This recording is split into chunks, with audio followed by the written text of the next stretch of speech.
하나님 말씀 보시겠습니다. 베드로전서 4장 12절에서 19절 말씀을요, 한 절씩 교독하시겠습니다. 사랑하는 자들아, 너희를 연단하려고 오는 불시험을 이상한 일 당하는 것 같이 이상히 여기지 말고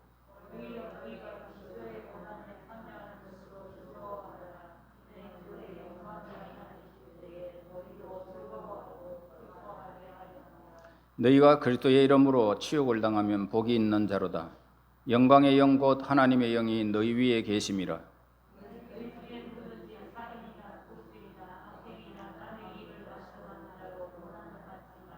만일 그리스도인으로 고난을 받으면 부끄러워하지 말고 도리어 그 이름으로 하나님께 영광을 돌리라.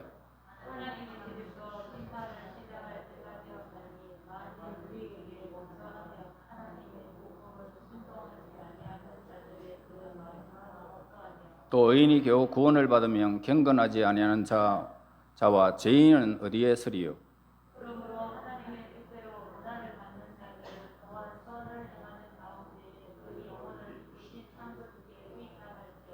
예, 감사합니다. 자, 이제 우리는요, 구체적으로 어떻게 고난을 대비해야 하는지, 그리고 고난의 대비책에 대해서 우리가 본문을 통해서 살펴보고자 합니다. 본문에서 우리가 취해야 할 네 가지 교훈이 있는데, 첫째 뭐냐면 고난을 준비하라 이렇게 말합니다. 그 다음에는 고난 중에도 즐거워하라 13절 14절에 말씀하죠. 그리고 세 번째로 자신의 삶을 성찰하라 15절에서 18절에입니다. 그 다음에 자신을 주께 드려라 19절에 말씀하죠. 그래서 정상적인 오늘 우리 그리스도인의 삶 속에는 언제나 무엇이 있다? 고난이 있다. 이걸 우리에게 가르쳐주고 있습니다. 그래서 고난의 형태는 사람마다 다르죠. 예수님 안에서 경건하게 살고자 하는 모든 성도에게는 무엇이 있습니까? 핍박이 있습니다. 우리가 세상과 적당하게 타협하며 살아간다면 오늘 주위의 사람들이 여러분들을 핍박하지 않습니다.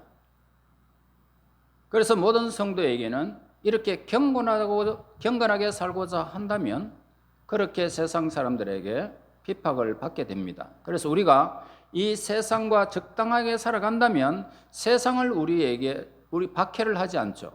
그러나 타협하지 않으면 불신자들은 어떻게 합니까? 당연히 핍박이 오늘 우리에게 나타나게 되는 것입니다. 그래서 12절 뭐라고 말합니까? 사랑하는 자들아, 너희를 시련하려고 오는 불시험을 이상한 일 당하는 것 같이 이상히 여기지 말아라.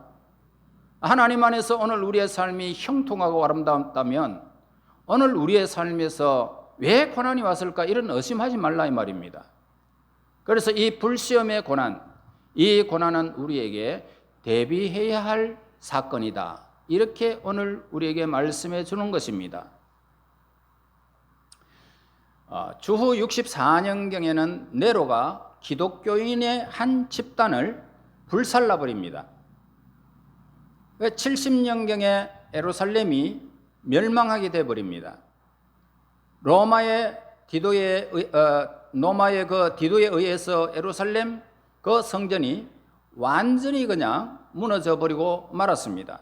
그래서 이 중대한 역사적 사건을 두고 성령 하나님께서는 사도 베드로를 감동시켜서 이 고난을 대비하도록 소망의 서신을 오늘 이 본문에서 기록하고 있는 것입니다. 베드로전서 1장 7절에 말씀합니다. 너희 믿음의 시련이 불로 연단하여도 없어질 것보다 더 귀하여 예수 그리스도 나타나실 때에 칭찬과 영광과 존귀를 얻게 하려 함이라. 만약에 이런 연단이 없으면 칭찬도 없고 존귀도 얻을 수 없다는 이야기입니다.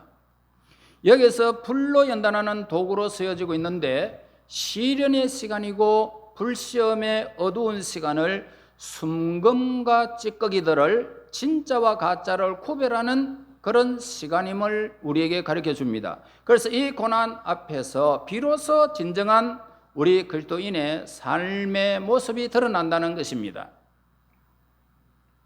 욥기서 23장 10절에 내가 가는 길을 그가 아시나니 그가 나를 단련하신 후에는 내가 순금같이 되어 나오리라. 내가 걸어가는 삶의 모든 길은 누가 아신다고 그래요? 하나님이 아신다. 우리의 고난의 풀무불 속에서 우리의 삶과 인격이 재련된다는 것입니다. 지금까지 모든 성도들이 이 고난을 감수하면서 신앙의 길을 잃지 않고 걸어왔던 것입니다. 그러므로 이 길은 성도의 길임을 우리에게 가르쳐 줍니다.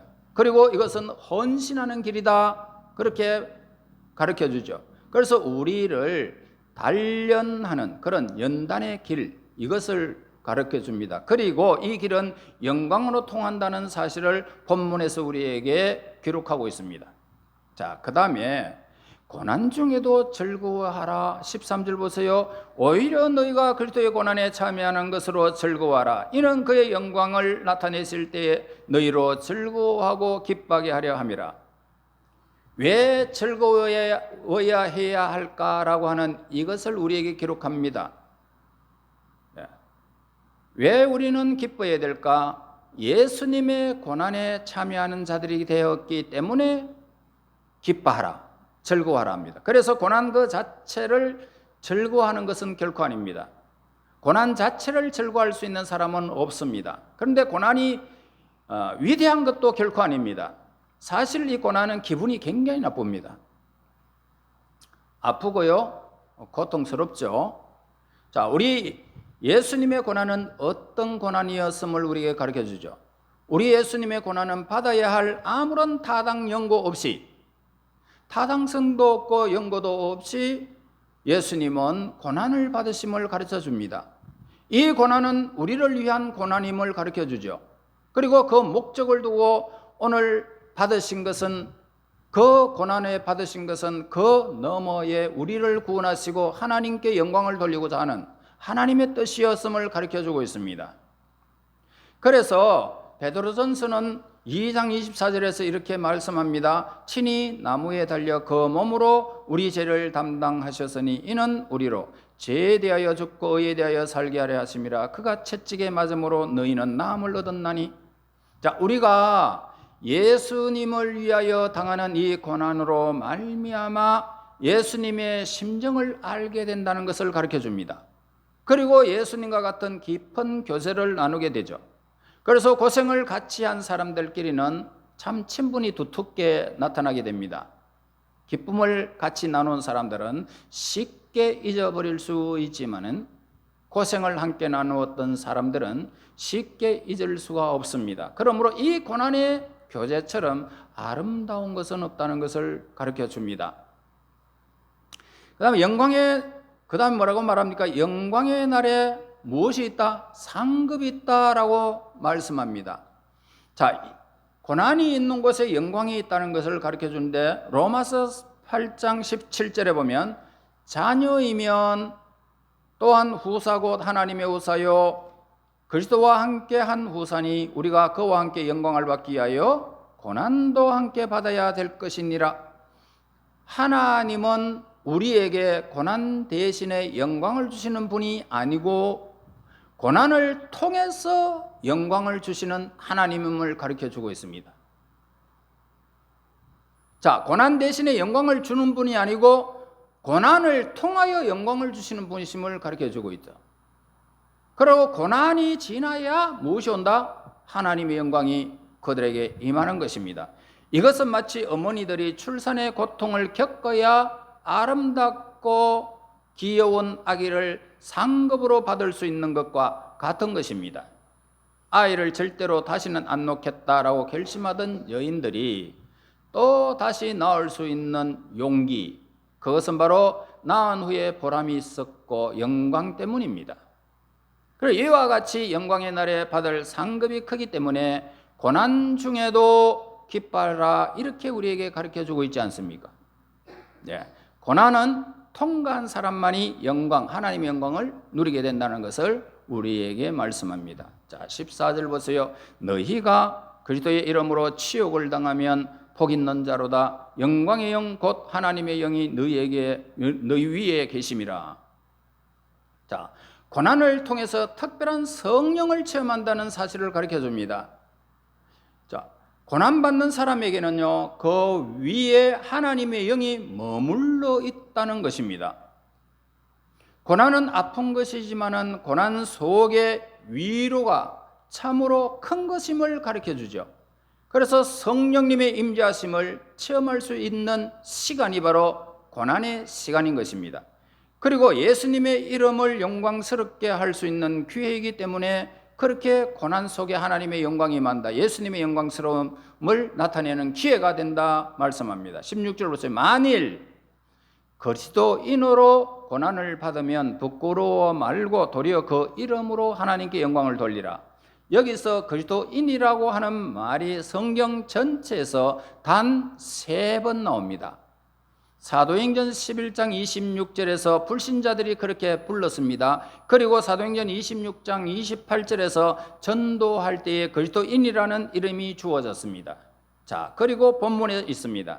그러므로 이 그리스도인이다라는 것을 나타낼 때가 언제이냐? 바로 그것은 우리가 고난을 받았을 때에, 고난받는 예수님의 자리에 우리가 서게 될 때에, 그 고난을 피하지 아니하고 예수님을 위해서 그 고난 속에 참여하게 될 때에 우리가 그리스도인이라고 하는 영광스러운 사실을 드러내는 시간임을 우리에게 나타내 보여주고 있습니다. 그래서 고난 중에 이제 3번째로 돌아가서 자신의 삶을 성찰하라 이렇게 말합니다. 자, 우리에게 고난이 오는 이유는 2가지죠. 내 가오 때문에, 잘못 때문에 오는 대가, 아니면은 순수한 의미로서 의를 위한 핍박이 있습니다. 둘 중에 분명히 하나일 것입니다.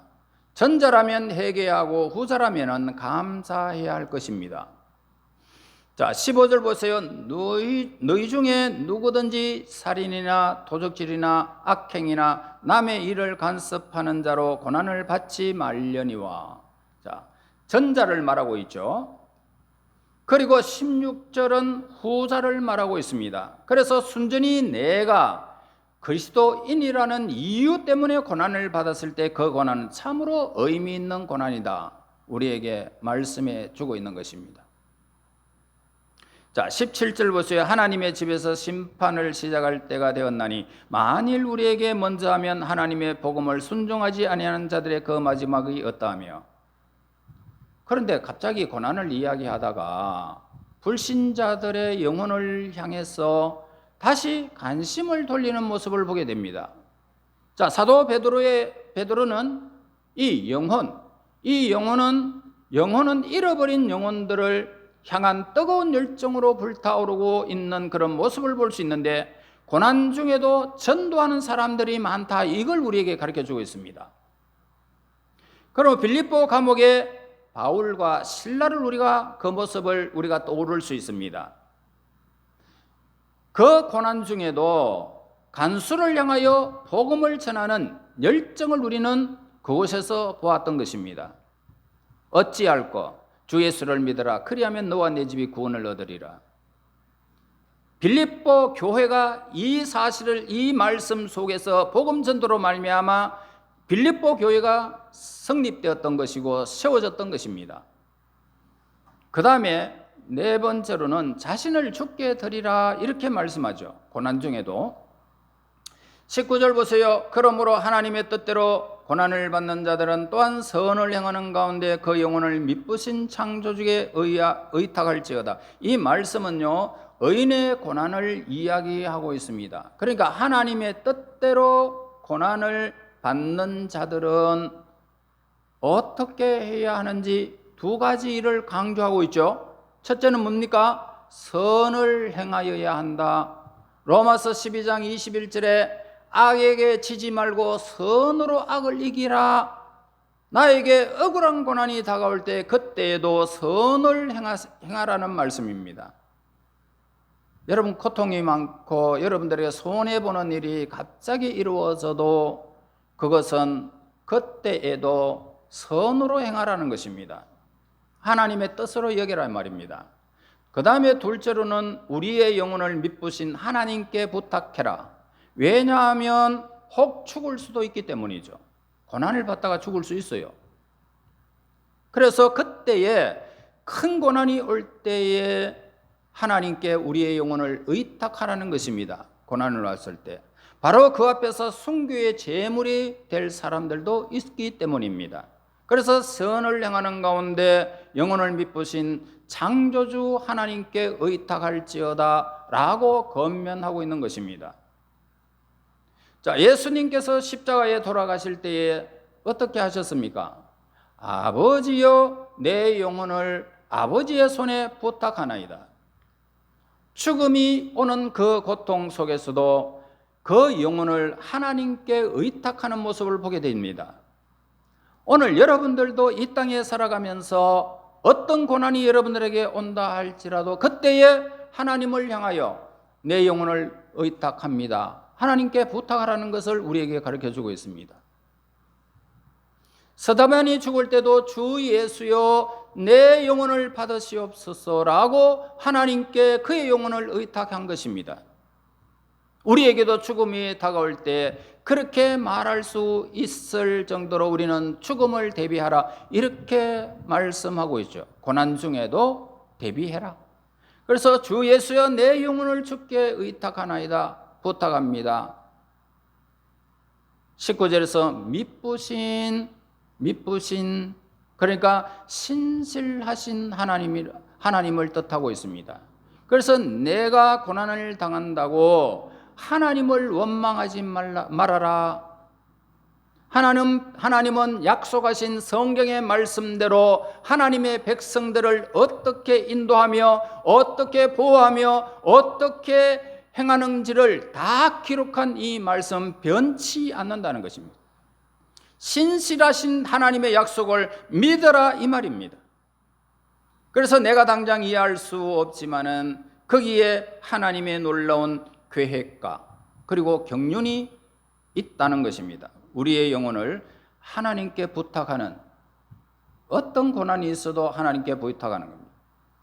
그래서 우리가 갑자기 어떤 일을 당할 때가 있지 않습니까? 그때에 하나님하고 불러야 됩니다. 여러분, 이것은 마지막 우리의 헌신임을 가르쳐주고 있는 것입니다. 고난 속에서 더욱 자신을 철저히 하나님 앞에, 예수님 앞에 모든 것들을 이렇게 드리는 그런 하나님의 사람이 되기를 본문에서 우리에게 고난을 이기는 그리고 고난을 대비하는 대비 책임을 가르쳐주고 있습니다. 이 최후의 헌신은 최후의 고난의 최후의 승리로 바꿔놓는 분은 하나님이십니다. 그러므로 최후의 승리자가 될 수 있는 사람은 누구냐? 고난을 대비하여 하나님께 모든 것을 의탁하는 사람이라는 사실을 우리에게 일러주고 있습니다. 여러분 살아가면서 수많은 고난이 있지만 절대로 당황하지 마시고 우리가 하나님 앞에서 약속한 언약의 말씀들이 있으니 그 미쁘신 하나님 앞에 모든 것을 의탁하고 우리가 하나님 앞에서 온전히 살아서 여러분들의 모든 고난을 헤치고 하나님의 영광이 임하고 그리고 여러분들의 삶의 앞길에 하나님께서 열어주시는 그 놀라운 복을 받고 마지막에 하나님의 부르심을 받는 그 순간까지 우리가 고난에 대해서 즐거워하며 대비책을 잘 간과하여 모든 일들을 헌신하는 가운데 최후의 승리를 얻는 저와 여러분이 되시기를 예수님 이름으로 축원합니다. 하나님 감사하고 영광을 돌립니다. 하나님의 선하신 뜻 안에서 수많은 일들이 우리에게 당하지만 하나님의 미쁘신 크신 뜻이 있는 줄로 믿습니다. 신실하신 아버지, 하나님의 성경의 말씀을 늘 믿고 의지하여 하나님의 거룩한 뜻을 쫓아 행하여 하나님 모든 고난을 대비하여 하나님 앞에 모든 것을 의탁하여 하나님의 그 주시는 최후의 승리자들이 될 수 있도록 인도하여 주시옵소서. 예수님 이름으로 기도하옵나이다. 아멘.